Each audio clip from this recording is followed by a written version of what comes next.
علم کے سبب کسی نے خدائی کا دعویٰ نہیں کیا، لیکن مال کی وجہ سے ضرور خدائی کا دعویٰ کیا گیا۔ جس چیز کے کرنے میں اللہ نے اپنی رحمت کا وعدہ فرمایا ہے، اسے کرنے میں جلدی کرو۔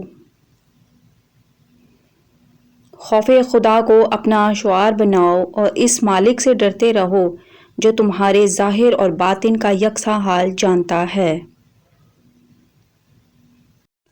فتح امید سے نہیں، یقین محکم اور خدا پر اعتماد سے حاصل ہوتی ہے۔ جب تم یہ کہو کہ میں کروں گا تو اس کو کر گزرو۔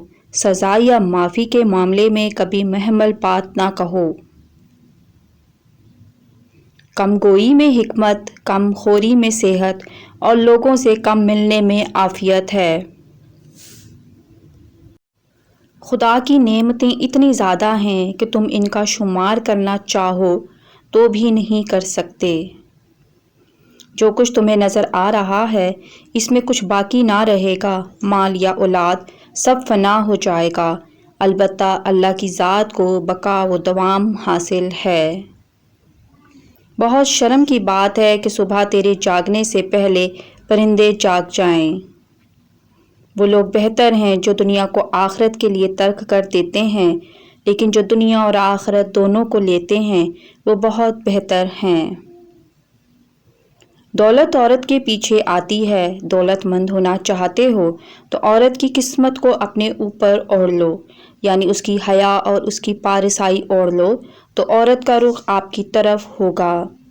تکبر اور غرور دل میں داخل نہ ہو، ورنہ سارا کیا دھرا مٹی میں مل جائے گا۔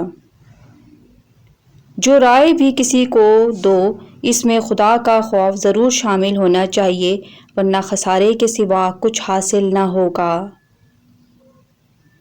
جو شخص جہنم کے سائے سے بچنا اور خدا کے سائے میں آنا چاہتا ہے، اس کو چاہیے کہ سختی کے بجائے نرمی اختیار کرے۔ انسان کے جسم کا سب سے خوبصورت حصہ دل ہے، اور اگر یہی صاف نہ ہو تو چمکتا چہرہ کسی کام کا نہیں۔ زندگی میں بہت کچھ ایسا بھی ہے جس کو دیکھنے کے لیے آنکھوں کی نہیں، احساس کی ضرورت ہوتی ہے۔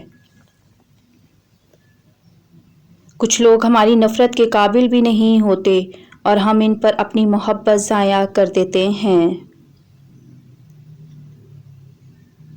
مزید اچھی ویڈیوز کے لیے چینل کو سبسکرائب کریں، لائک کریں، شیئر کریں۔ شکریہ۔ اللہ حافظ۔